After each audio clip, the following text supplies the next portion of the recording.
உங்கள் favourite TV ஷோக்களை இனி miss பண்ண தேவையில்லை. ZEE5 இல் முற்றிலும் இலவசமாக காணுங்கள். இங்கேயும் எப்பொழுதும். இந்த நேரத்துல உனக்கு நான் என்ன ஆறுதல் சொன்னாலும் உன் மனசு சாந்தப்படாது. ஏன்னா உனக்கு நடந்திருக்கிறது ஈடே செய்ய முடியாத இழப்பு. ஆனா நடந்ததே நினைச்சு இப்படி அழுதுகிட்டே இருந்தேன்னா உனக்கு ஏதாவது ஆயிடுமோன்னு எனக்கு பயமா இருக்கு. நேத்துல இருந்து இது வரைக்கும் நீ தண்ணி கூட குடிக்காம அழுதுகிட்டே இருக்க. ப்ளீஸ் அன்பரசி, இந்த துக்கத்துல இருந்து வெளியே வர கொஞ்சம் முயற்சி பண்ணு. சார், எப்படி சார் எப்படி சார் என்னால முடியும்? எனக்கு விவரம் தெரிஞ்ச நாள்ல இருந்து எங்க அம்மா தான் சார் எனக்கு எல்லாமே. நான் காலேஜுக்கு போற வரைக்கும் தனி மனுஷியா நின்னு போராடி என்ன இந்த நிலைமைக்கு கொண்டு வந்திருக்கு. அதுக்கு பயமே என்ன பத்தி தான் சார். சதா சர்வ நேரமும் என்ன பத்தியே நினைச்சிட்டு இருக்கோம். ஒரு நல்ல சேலை கட்டினதில்ல, நல்ல சாப்பாடு சாப்பிட்டதில்ல.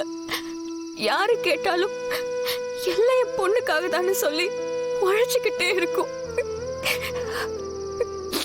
அதுக்கு இப்படி இப்படி ஒரு சாப வரணுமா சார்? கொஞ்சம் கூட இறக்கமே இல்லாம எப்படி சார் அது குத்தி கொன்னாங்க? எனக்கு எங்க அம்மா செத்துருச்சுங்கிறத இப்ப கூட நம்ப முடியல சார். எங்கேயோ ஊருக்கு போயிருக்கு, வந்துருன்னு தான் ஒரு பக்கம் தோணுது. ஆனா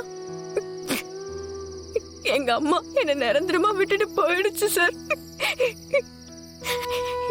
இனிமே நான் அது எப்படி சார் பாப்பேன்?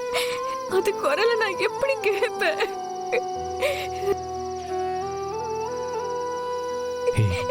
அன்பரசி, அழாத அன்பரசி, அழாத.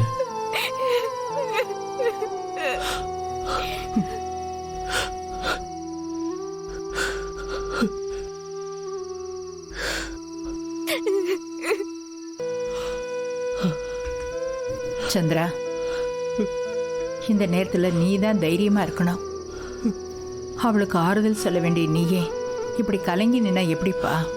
அம்மா, என்னால முடியலம்மா. என் குட்டிமா பாவம்மா. கொஞ்ச நாள் கூட அப்பா அம்மான்னு 2 பேர் கூடவும் சேர்ந்து இருக்கிற பாக்கியமே இல்லாத துரதிருஷ்டசாலிம்மா என் பொண்ணு. சந்திரா, நடந்ததை இனிமே நம்மளால மாத்த முடியாது. ஆனா அன்பரசியை சந்தோஷமா வச்சுக்க வேண்டியது நம்மளோட கடமை. கஸ்தூரியும் அதைத்தான் விரும்புவா. நீ கண்ணை தொடச்சிட்டு வந்து அன்பரசியை சமாதானப்படுத்து. வா வா. ZEE5 ஆப்பை டவுன்லோட் செய்து அனைத்து எபிசோடுகளையும் இலவசமாக பாருங்க.